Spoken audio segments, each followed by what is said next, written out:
And there was a sort of twinkle in Jung's eye that gave me the impression that he knew himself to be just as much a villain as everybody else. There's a nice German word, Hintergedanke, which means a thought in the very far, far back of your mind. Jung had a Hintergedanke in the back of his mind, which showed. It showed in the twinkle in his eye. It showed that he knew and recognized what I've sometimes called the element of irreducible rascality in himself. And he knew it so strongly and so clearly, and in a way so lovingly, that he would not condemn the same thing in others, and therefore would not be led into those thoughts, feelings, and acts of violence towards others, which are always characteristic of the people who project the devil in themselves upon the outside, upon somebody else, upon the scapegoat. Now this made Jung a very integrated character. In other words, here I have to present a little bit of a complex idea. He was a man who was thoroughly with himself, having seen and accepted his own nature profoundly.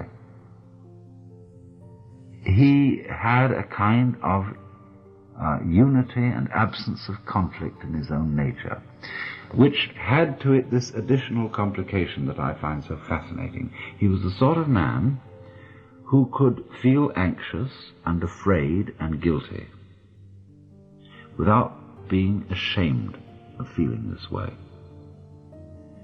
In other words, he understood that an integrated person is not a person who simply eliminated the sense of guilt or the sense of anxiety from his life, who is fearless and wooden and kind of sage of stone.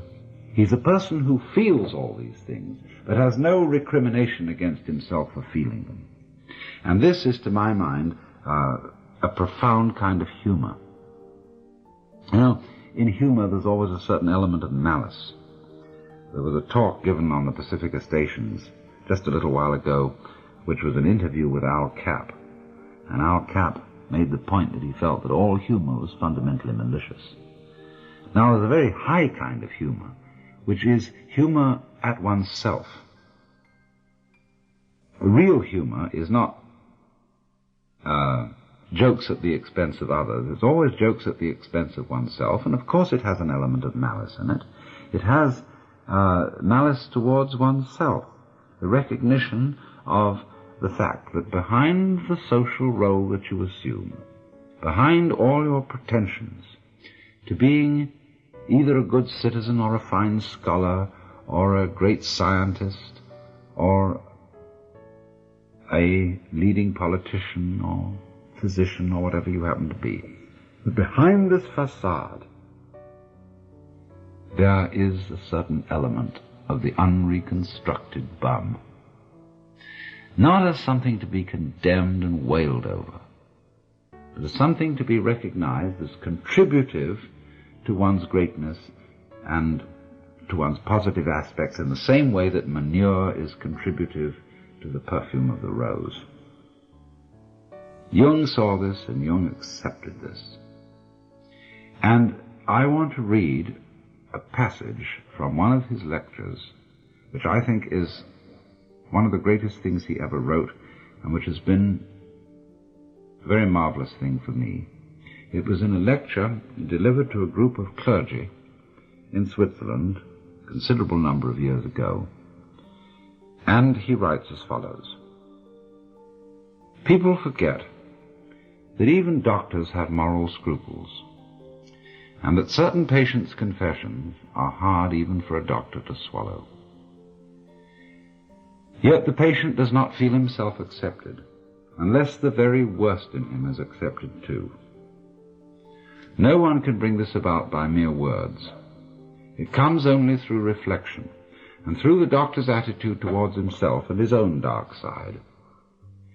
If the doctor wants to guide another, or even accompany him a step of the way, he must feel with that person's psyche.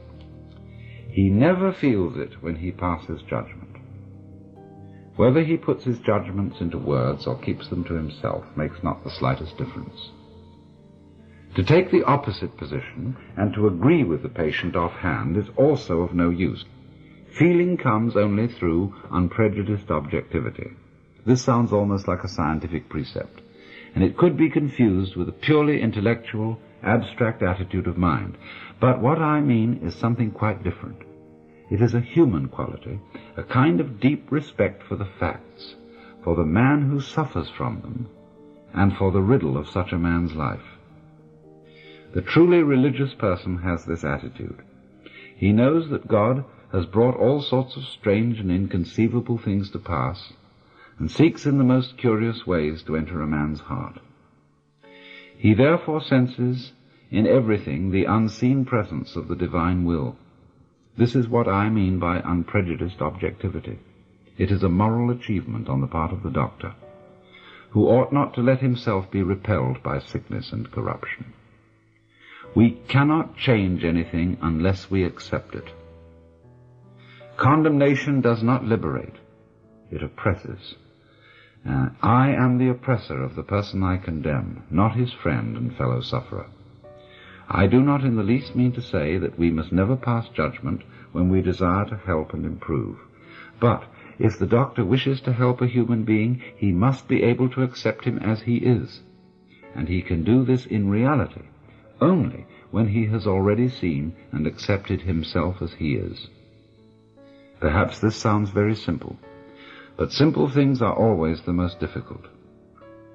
In actual life, it requires the greatest art to be simple, and so acceptance of oneself is the essence of the moral problem and the acid test of one's whole outlook on life. That I feed the beggar, that I forgive an insult, that I love my enemy in the name of Christ, all these are undoubtedly great virtues. What I do unto the least of my brethren, that I do unto Christ.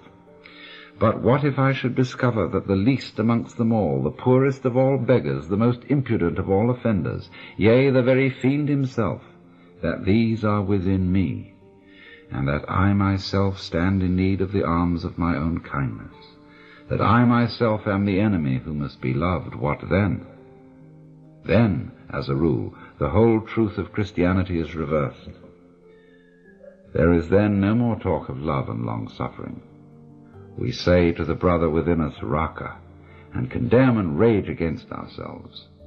We hide him from the world. We deny ever having met this least among the lowly in ourselves, and had it been God himself who drew near to us in this despicable form, we should have denied him 1,000 times before a single cock had crowed.